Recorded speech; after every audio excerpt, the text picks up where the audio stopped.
Hi everyone, as the title says, I'm going to be installing this powered, like 12 volt powered FM aerial. Got it from eBay for, I think it's about £4. So I'll put a link in the description if you want to buy it. Probably an Amazon link though.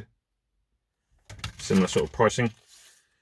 Got a little cleaning packet so you can clean the windscreen. And then this is the Dubry. It's got a little sticky bit here so you can stick it to the windscreen. And it looks like there's little sticky pads either side so you can stick that to the windscreen. I'm guessing the aerial goes all the way through. I believe this little ringlet, you ground that out, so just find a negative part on your car. Probably find somewhere behind the stereo maybe. Unless there's somewhere near my headliner where I can just ground it. And then also there'll be a 12 volt wire on this. So if I undo it with this little metal cable, undo it a bit. So this is the bit that plugs into the back of the head unit. Pretty standard fitment. Not sure how good the quality is, but it'll do. This little wire says on there DC 12 volt, so you just connect that to a positive 12 volt feed. I'm going to be running off of my amplifier turn on, because that's the same voltage, and it's going to come on and off with my car. So when I do the ignition with the key, that's what's going to power that. So hopefully this will solve the reason why my car radio is a bit fuzzy. I don't normally listen to FM radio, but if I ever go to sell my car, then I'm going to want to have like the radio working. If they test it and find out it's not working, they're going to be pretty annoyed. I'm not too fussed because I listen to Bluetooth music. They might be the same, but you never know. So let's get on with the install. Cheers. So it's probably going to be different on your car because not everybody's got a Volkswagen Passat like me. But if you've got a Golf, a Volkswagen Passat, an EOS, maybe even a Polo, I think these fitments here are pretty much the same, depending on the year, obviously. This is 2006. I think it goes up to 2011, so quite a few cars going to have that sort of fitment. So just pop that off. I'll pull on the bottom here and then tug on the tops here, and that reveals these 4 T20 Torx screws. So just got to undo them, and that can pull the head unit out. Just do whatever procedure you have to do to get the head unit out. Basically, you just want to get to the back of it to be able to change the aerial on the back so you can plug this thing in. If you don't have screws like I do, these T20 Torx screws there, then you might need the head unit removal keys. They literally just go either side of your head unit so you can pull it out.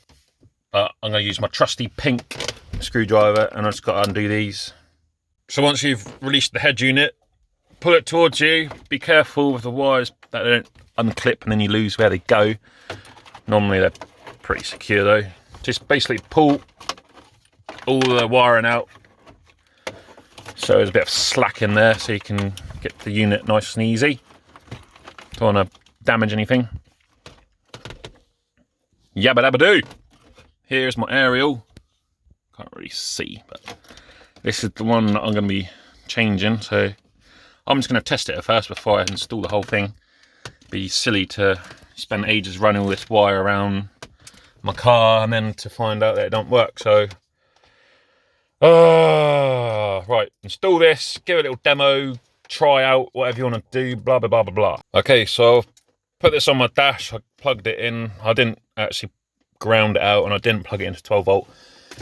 I just tested it as it was with no power. So what I'm going to do now, you got to find a power source. So the power source I'm going to be using will be this one. This wire is the factory, like cars amp turn on. The higher end models of this car had a Dynaudio sound system, and this would be their amps turn on. But I've used it to turn my own amp on. In my boot, I got a JBL amp, I think, 4-channel amp. That's powering my speakers. So that's what I'm going to be tapping into, that little thing there. That's my 12 volt. So that is where, if you go to the end of the, you see this little wire here, the one that I showed you earlier, 12 volt DC. that will literally just go around that little bit there, just tap into it, and that will be the power source.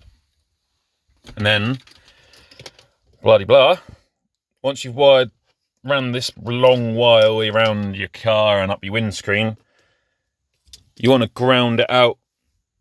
So I'm going to see if there's anywhere near my headlining. I might have to extend this wire a bit, just see if you can find some spare wire maybe, and just run it round and find a little screw that you know goes direct to the bodywork. Just attach it anywhere basically. As long as it's got a nice clean contact with the bodywork and there's no paint in the way, should be alright. Then it's just a case of putting all this stuff back in and trying it out. So you might need to get yourself some wire strippers or some pliers and just strip that little black 12 volt DC wire back a bit, because the bit that they supply you with is only real short, so it doesn't give you much to play with. I've literally just wrapped it round on that little bit I showed you earlier, and then just stuck a bit of Gorilla Tape. Electrical tape would be better, but this Gorilla Tape will do. What's next? Gonna try and run this wire around the car now, and then put it up in my windscreen. So I'm going to take off my A-pillar trim. If you haven't seen my A-pillar trim removal, then click the link up there and I'll show you how to do that. It's quite simple once you know how. So I've managed to get it aerial in place. Took quite a bit of work to do, but took off like that panel there and then ran the wires along here, under here, there somewhere, not those ones, there's different wires, here, sorry, and then along here. I'm going to cable tie them so they don't get in the way of the pedals, and then I took this panel here off. Basically you just need to get to the back of the head unit, so that's where the aerial goes to. But yeah, it looks pretty smart now, so just got to wipe it clean with this. You could just use glass cleaner, but this will do, and then I'm going to stick it in place. So that's the end of this video. If you like it, please like and subscribe. That always means a lot to me. I'll put an Amazon link to the aerial in the description below so you can go and buy it. And I'll see you in the next video. Cheers. Bye.